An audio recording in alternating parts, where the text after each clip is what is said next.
I don't wanna play no games. No, I don't wanna play no games. No, I don't wanna hear your promises. You do you and I'll do me. That's just the way it is. Boom. Biddly, biddly, biddly, boy. Yes, yes, yo. Here we go. Ain't nobody down round here. You know what time it is. Get that badger in and on and over here. We had to move back to get his greatness in. Nobody do it how we does it. Quick shit vid.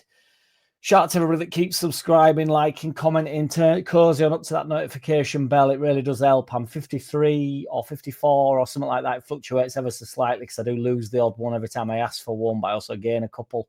I'm 53 off the target of the 5,000 Gs that we're after, which are each and every which one of you before the start of the season, which I do believe is achievable at this point, which when I first started saying it a week ago, I didn't believe it was, but it would be quite the occasion, and we'll have to do something to celebrate. And I don't know what it'll be. It'll probably just be a bottle of beer on the underlap, or you would imagine. But yes, quick shit vid. Nobody do it how he does it. If you don't know that by now, then you never knew. Can we stop the Gus Hamer talk, please? So they're talking about 13 million for him. He's apparently definitely leaving Sheffield United at the end of the season. Wilder's apparently a bit, he won't be saying too much about it, will he, at the moment, due to the fact he'll be, he won't be in the best of moods. He'll be sat at home, like, giving it the absolute big. And I would imagine don't know if he's got a wife or a partner or whatever, but I bet he's not great to live with at best of times. And I bet he's absolutely on one. He's decent. He's decent. I get it. I can't get my head around it. 13 million pounds, whatever. I just think some people get hard on for certain clubs and certain players. And because they've watched it or they think they've heard all about Sheffield United all year, they haven't gone up. They haven't achieved promotion. And Gus Hamer, however you want to say him, I'd have been up for that signing at the start of this year. But, when I mention Sean Longstaff or Jack Harrison, who's a Premier League player coming back, you all go crazy at me. And I'm just saying, I will clarify my Jack Harrison talk in a second, but it's the same. It's nowhere. We're talking about levels here. You're talking about Calvin Phillips coming back, and people say that he's not good enough. And then for some reason, you've watched Gus Hamer score odd free kick and, create an assist in a playoff league final. And everybody wants him at the club. I just don't get it. I will take it.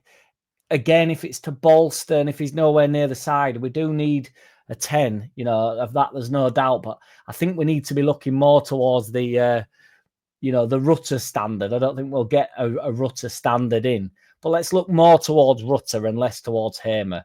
And I'm going to say it, and you're all going to go ballistic, and I don't even care. I'd argue that Aronson's as good as Hamer, to be honest. He doesn't have the individual quality that Hamer has every now and again.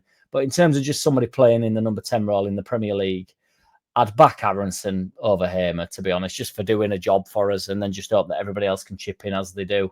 So I really want to get real about it and stop, as I say, stop with the hard-ons for random players.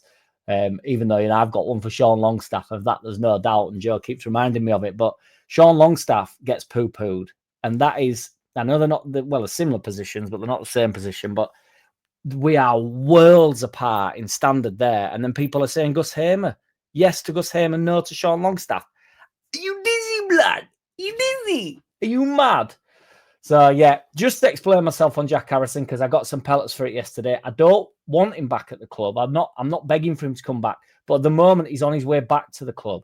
All I'm saying is, if we're not to get rid of him, it's not the end of the world. I don't think we line up first game of the season and Jack Harrison's out wide left. I don't think that's what happens. However, if he's in the squad, he's in the squad. It's all right. The lad puts a good shift in. I'm not here to defend him again. I didn't defend him yesterday. I was just speaking about the fact he's coming back to the club. Whether I want him here or not, it's not. I'm not defending he's fucking old guard again, isn't he? He's fucking, it's all about fucking old guard again, isn't he? Like, no, settle down. So more old guard stuff. Kevin Phillips. How many times am I going to call him Kevin Phillips? We need a striker, but Kevin Phillips is too old. But he did bang in the goals, and for a shit Sunderland side, who have also come up. Phillips has said his goodbyes to Ipswich. It was an emotional farewell, apparently.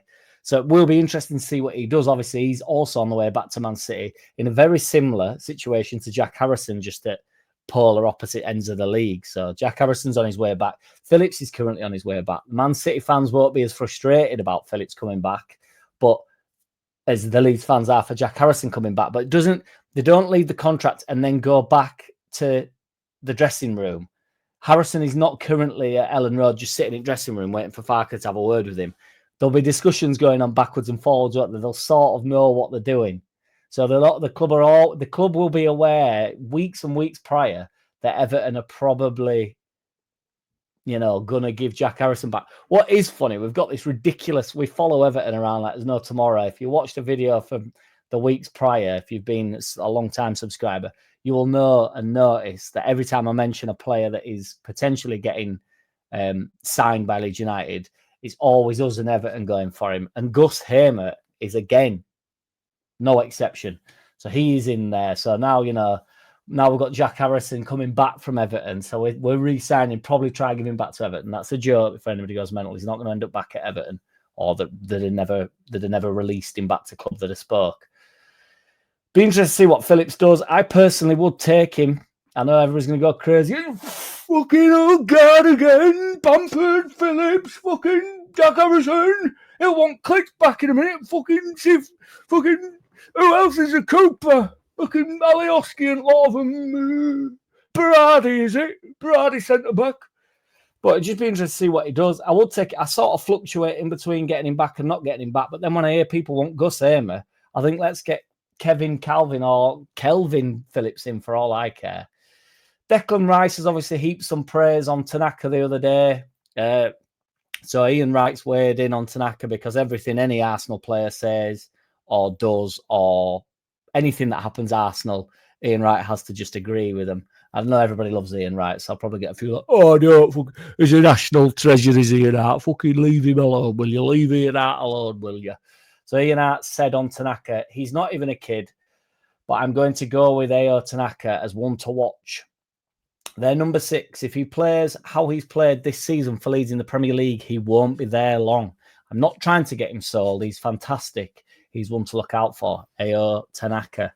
I agree. And ultimately, as ridiculous as this is, but that is obviously the nature of the beast, if he is to play well, we sort of need him to be on the move, basically. We're going to need a couple of standout players this season, and depending on who we sign, because if we're planning on bringing people like Gus Hamer in, we're going to need people like Tanaka to make that step up and ultimately maybe use us this year, do really well, get sold for big money next year. Tanaka could potentially be one of them players. We're going to need some standout players where you think, no, you're a level above this, if we finish, say, 14th, 15th, and then he gets his big move. So as much as you sort of like the turkey voting for Christmas, it's nature at beast a little bit. We are going to have to sell these players, reinvest the money, and hope that we can keep doing it on several transfer markets. Speaking of the transfer market, I can't believe that the season's now just been done. I don't seem to remember, I know it's a couple of days gone now, but I don't seem to remember waiting this long last year. I'm just delighted that we got it all wrapped up with my man fucker in it. But, it doesn't feel like, unless I know there's just a lot going on and you're waiting for the semi-final and second leg and then you're into the playoff final. But, it's crazy because on the 18th of June, all the fixtures are released, which is mental to me. So, January, March, April, May, June. We're talking like 20 days and we will know who our first game of the season is, which is nuts. The transfer market opens on the 1st of June to the 10th of June and then shuts for 6 days, then reopens on the 16th of June till September the 1st. It's split because FIFA rules only permit 89 days for it to be open overall in the summer, I believe. And they've accommodated for the fact that the World Club Cup is on. So like Chelsea and Man City are involved. So that's why they've split it. Do you reckon we'll get some business done early? I'm hoping, like, if we are bringing Solomon in, which is a no-brainer, I'm hoping that's like zippy, like get him straight in. But I'm hoping there's one on first couple of days, to be honest. I'm hoping to God they've got some stuff in place. So let's just see what happens. Going to be a rocky road, as we know, but we're going to enjoy every last minute of it, aren't we? If we can retain as many players, like as many crucial players, nobody coming in for you like to Tanaka. I think the club will want to hold out on Tanakas of the world as well, because I think whatever he's worth now, I don't want to put a figure on it because people go ballistic over that, but say 30 million, 40 million, 25, 35 million, between 25 and 35 million, probably Tanaka's worth, would you say? 20 to 35 million. I don't think they'd accept 20 million, so that's not his worth. Do you see what I'm saying? It's hard to gauge these things, but if he has one good season in the Prem, I don't know if it gets doubled. We're not getting towards 60, but 40. Do you know what I mean? It goes up pretty quick, and the club will be wanting to. We're using Tanaka, players like Tanaka, as much as they're using us, and that's just something we're going to have to get used to, particularly with where that you have to run your finances nowadays. But yeah, keep subscribing, keep liking, keep commenting. In a bit, dog shit. I don't wanna play no games. No, I don't wanna play no games. No, I don't wanna hear promises. You do you and I'll do me. That's just the way it is. Boom.